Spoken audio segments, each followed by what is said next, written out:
एक बार की बात है, सोलनपुर नाम के गांव में रानी नाम की औरत रहती थी। रानी बहुत ही अच्छी और नेक औरत थी। रानी जितनी नेक थी, उसका पति नरेश उतना ही बदमाश और अय्याश था। रानी खाना बहुत अच्छा बनाती थी। एक दिन रानी नरेश का खाना लेकर खेत पर जा रही होती है। तभी उसे एक कुत्ते का बच्चा दिखता है। वो बहुत ही बुरी तरह से घायल होता है और जोर जोर से रो रहा होता है।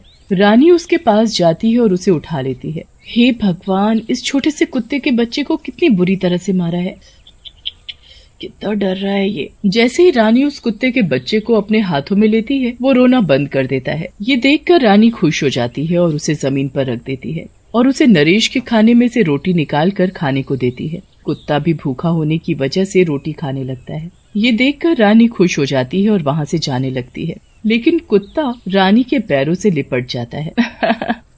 लगता है कि अब मेरे साथ ही जाएगा, चल मेरे साथ। रानी फिर रोटी लेकर नरेश के पास खेतों में जाती है। कुत्ते का बच्चा भी उसके पीछे पीछे वहाँ चला जाता है। रानी नरेश को रास्ते की सारी बात बताती है, जिसे सुनकर नरेश को गुस्सा आ जाता है और वो रानी को डांटते हुए बोलता है, इस कचरे को मेरे घर में मत लाना बिल्कुल, मुझे कुत्ते नहीं पसंद है, और ऊपर से मेरे हिस्से की रोटी भी उसे दे दी। ऐसा कहकर नरेश कुत्ते के बच्चे को जोर से लात मारता है। कुत्ता दूर जा गिरता है और वहाँ से चला जाता है। रानी डर के मारे नरेश से कुछ नहीं बोलती। उसी रात रानी को किसी जानवर के रोने की आवाज सुनाई देती है। रानी घर के बाहर निकलकर देखती है, वही कुत्ते का बच्चा उसके दरवाजे पर बैठा होता है। रानी उसे गोद में उठा लेती है।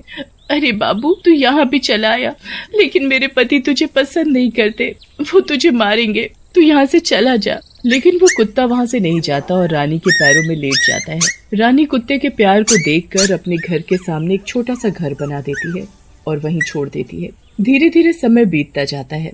रानी भी माँ बनने वाली होती है। कुत्ते का बच्चा भी बड़ा हो जाता है। रानी उसका नाम रैम्बो रख देती है। एक दिन नरेश घर पर आता है। तुमने शराब पी है, तुम्हें पता है ना मुझे ये सब पसंद नहीं। रानी की बात सुनकर नरेश को गुस्सा आ जाता है और वो रानी के पेट पर जोर से लात मार देता है और वहाँ से चला जाता है। मुझसे जुबान लड़ाती है, तेरी इतनी हिम्मत। लात लगते ही रानी नीचे गिर जाती है और बेहोश हो जाती है।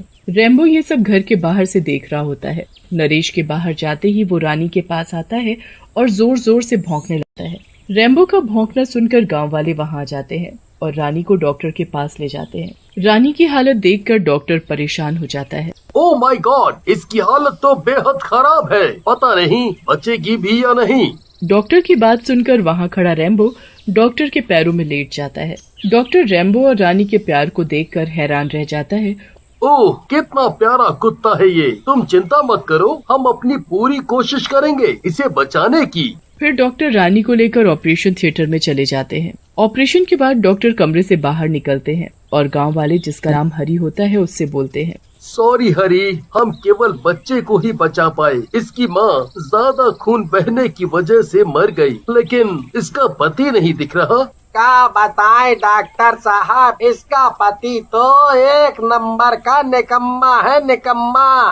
दारू पीकर पड़ा होगा कहीं। वैसे भी कई दिनों से हमने उसे देखा नहीं है। फिर हरी, रैम्बो और बाकी के गांव वाले बच्चे और रानी की लाश को लेकर गांव आ जाते हैं। उधर गांव वालों के बहुत ढूंढने के बाद भी नरेश कहीं नहीं मिलता। सरपंच हरी से बोलते हैं, हरी बेटा, अब शाम होने वाली है, हम लोगों को रानी बेटी का अंतिम संस्कार कर देना चाहिए। लेकिन सरपंच जी, कौन करेगा रानी का अंतिम संस्कार? वो शराबी नरेश तो है नहीं यहाँ। तभी वहाँ रैम्बो आता है। उसने अपने मुंह में एक जलती हुई लकड़ी पकड़कर रखी होती है। ये देखकर सरपंच और गांव वाले हैरान रह जाते हैं और फैसला करते हैं कि रैम्बो ही रानी का अंतिम संस्कार करेगा। फिर रैम्बो रानी की चिता को आग लगा देता है।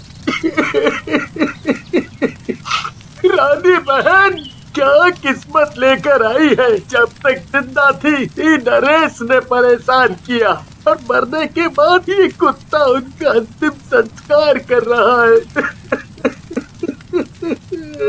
फिर गांव वाले वहां से चले जाते हैं, लेकिन रैम्बो वहीं रानी की जलती हुई लाश के पास बैठा रहता है। रात हो जाती है। तभी रानी की चिता में से रानी की आत्मा बाहर आती है। रैम्बो उसे देखकर खुशी के मारे जोर जोर से भौंकने लगता है। आत्मा रैम्बो के पास जाती है और बोलती है, मेरे बच्चे रैम्बो, तू जानवर होकर भी इंसान से महान है, लेकिन तुझे मेरे बच्चे का भी ध्यान रखना है। वो नरेश मेरी तरह उसको भी मार सकता है।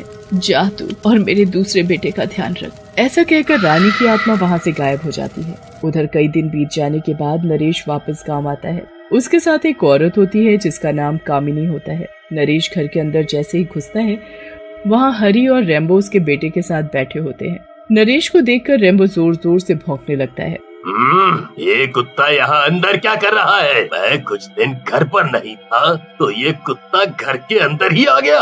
हरी नरेश से बोलता है, ये सब क्या है नरेश? तुम्हें पता है ना, रानी मर गई है और ये तुम्हारा बच्चा है। कहाँ थे तुम अब तक? हरी की बात सुनकर नरेश हंसने लगता है और बोलता है,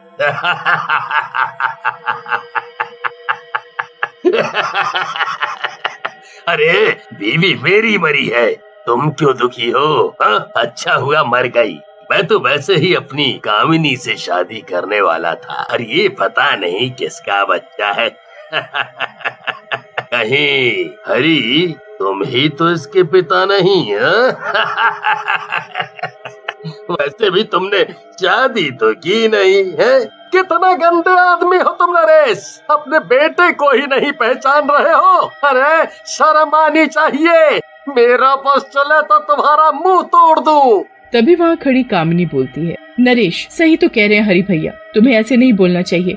ये तुम्हारा ही बेटा है और अब हम दोनों इसे पालेंगे। कामिनी की बात सुनकर नरेश गुस्से में वहाँ से चला जाता है। भैया आप चिंता न करें, रानी के बाद मैं ही इस बच्चे की माँ हूँ। मैं इसे अपनी जान से भी ज्यादा प्यार दूंगी।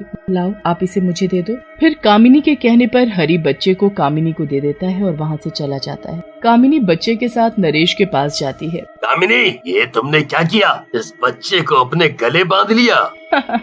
अरे मेरे गोबर गणेश, तुम भी न बिल्कुल भोले हो। अगर आज तुम कुछ करते तो गांव वालों को तुम पर शक हो जाता और गांव वाले हम दोनों को जिंदा नहीं छोड़ते। मार देंगे इसको भी, लेकिन मौका तो आने दो। फिर कामिनी और नरेश बच्चे को पालने लगते हैं। रेम्बो भी नरेश के घर के बाहर बैठकर हमेशा कामिनी और नरेश की हरकतों पर नजर रखने लग जाता है। एक रात नरेश और कामिनी बच्चे को मारने की योजना बनाते हैं। नरेश मेरे प्रियतम, आज मौका अच्छा है, आज की रात इस समस्या को खत्म कर देते हैं, फिर हम दोनों रहेंगे इस घर में मस्त होकर। सही कह रही हो कामिनी, वैसे भी मैं उस रानी की कोई निशानी अपने साथ नहीं रखना चाहता। फिर नरेश और कामिनी बच्चे को उठाकर जंगल की तरफ जाते हैं। रेम्बो भी उनके पीछे पीछे जाता है। फिर नरेश और कामिनी नदी के पास जाकर रुक जाते हैं। यही सही जगह है नरेश, इस बच्चे को यहीं इस नदी में फेंक देते हैं, किसी को भी पता नहीं चलेगा। सही कह रही हो कामिनी, और मैं भी इस रानी से आजाद हो जाऊंगा।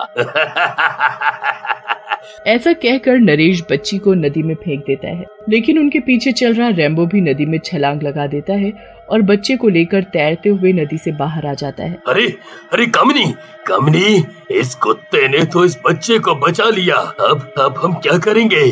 तुम घबराओ मत, अब इस कुत्ते और बच्चे दोनों को मार देते हैं। ऐसा कहकर नरेश और कामिनी रेम्बो की तरफ बढ़ते हैं, लेकिन तभी वहाँ रानी की आत्मा आ जाती है और एक खूंखार चुड़ैल बन जाती है। तुम दोनों इतने गिर जाओगे मुझे नहीं पता था, तुम दोनों मरोगे अब। नरेश और कामिनी चुड़ैल को देखकर डर जाते हैं और माफी मांगने लगते हैं। मुझे माफ कर दो रानी, मैं इस नरेश के बहकावे में आ गई थी, मेरी कोई गलती नहीं है। इस नरेश को मारना तो मार दो, मुझे जाने दो। देखा नरेश, इस औरत की वजह से तुमने मुझे मारा और अपने बेटे को भी मारना चाहा, लेकिन आज यही तुम्हें मरवाना चाह रही है। नरेश ये सब देखकर गुस्से में कामिनी की ओर बढ़ता है और उसका गला दबाकर उसे भी मार डालता है और चुड़ैल के पास जाकर बोलता है, मुझे जाने दो रानी, गलती हो गई मुझसे। अगर तुम मुझे मार दोगी तो हमारे बेटे को कौन पालेगा? तुम उसकी चिंता मत करो। ऐसा कहकर चुड़ैल नरेश को भी मार डालती है। तभी वहाँ हरी आ जाता है। चुड़ैल हरी के पास जाती है और बोलती है, हरी भैया, मेरे दोनों बेटों को आप ले लीजिए, मेरी नजर में आप भी हैं जो इनका ध्यान रख सकते हैं। तुम चिंता मत करो रानी बहन, तुम्हारी ये दोनों अमानतें आज से मेरी हुई। हाँ, आज से मेरी हुई। फिर चुड़ैल रेम्बो के सिर पर हाथ फेरती है और वहाँ से चली जाती है।